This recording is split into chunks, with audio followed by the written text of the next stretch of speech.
Hi, welcome to Pandora's Tarot. This is a reading for the sign of Pisces for the month of January 2016.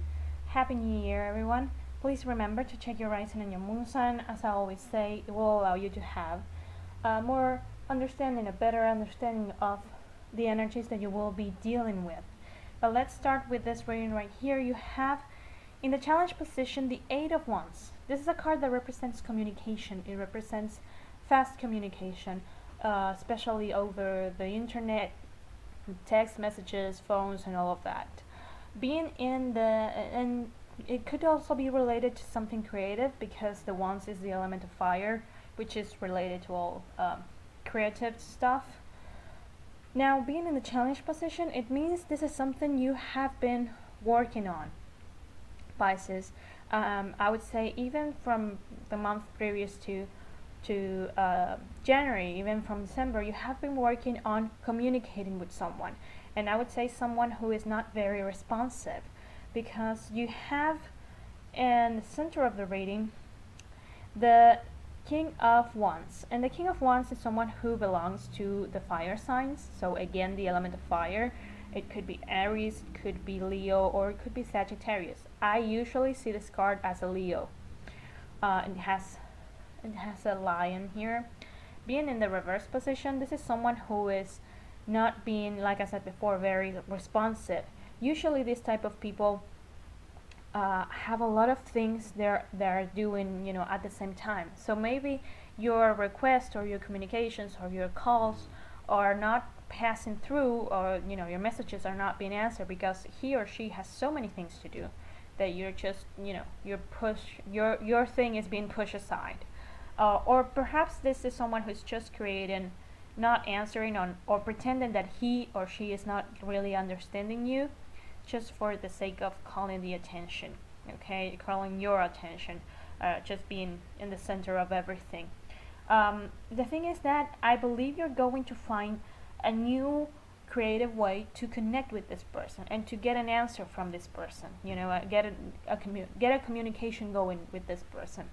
Because it came up with the Ace of Wands, again the element of Wands. So it's a month for you to really explore and exploit your creativity.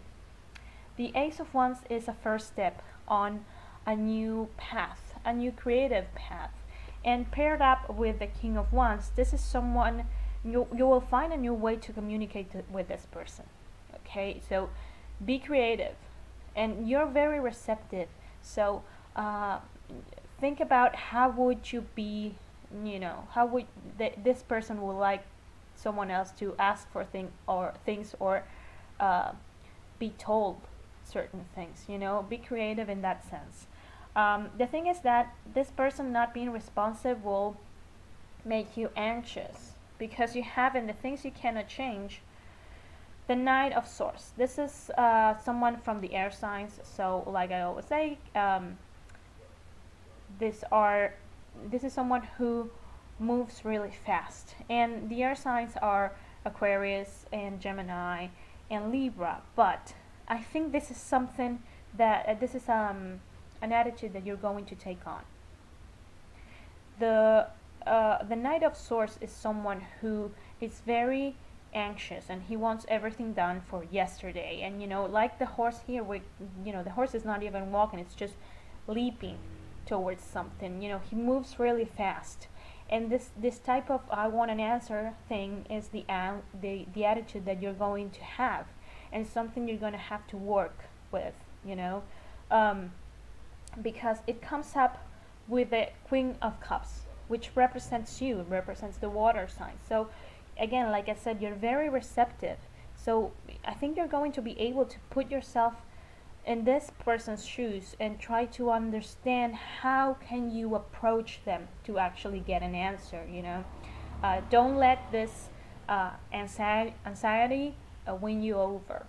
Now, in the help that you're going to receive, the only major arcana card you have, which also makes me think that this is what you need to learn from this situation. The Strength is a woman taming a lion with a necklace of flowers. Again, the lion, so it really supports the fact that could be someone from the sign of Leo. And Leos are usually, you know, very fond of being the center, excuse me, the center of attention. So perhaps it's something related to that. You know, they're just causing trouble for the sake of causing trouble. But you know, you have the capacity to flow, you know, like your element, the water. So your inner strength will come in handy this month, so you can understand this person, so you can be more creative in relating yourself to him or her. And I think you will even develop furthermore your inner strength. Okay, by the end of the month you have the Ace of Swords. This is a card that represents success. So again, you will find a way to communicate with this person, to get an answer. It also represents clarity of mind, and it represents, you know, the source is all the element, the sword is the element of air, and it's all things related to words. So again, with the message communication, once you're able to establish that, it will be very clear, because the sword, the Ace of Swords, is the sword that cuts through a dark cloud. So you're able to move aside all the things that are bothering this communication. And it's a new way to relate to this person. It's kind of like you're starting on a new path in your relationship with this person. Okay, it's quite possibly he or she will respect you even more because you're finally able to get their attention. So like I said before, it's a month to develop and to rely on your creativity and your inner strength to get what you want. You know, just be perseverant, because you have the elements to get this person to, you know, give you an answer or communicate with you. Don't give up. Okay, so I hope this is helpful. I want to thank everyone who watches and likes and comments my videos. Thank you once again for spending your time with me. Happy New Year once again, and I will see you next month. Take care.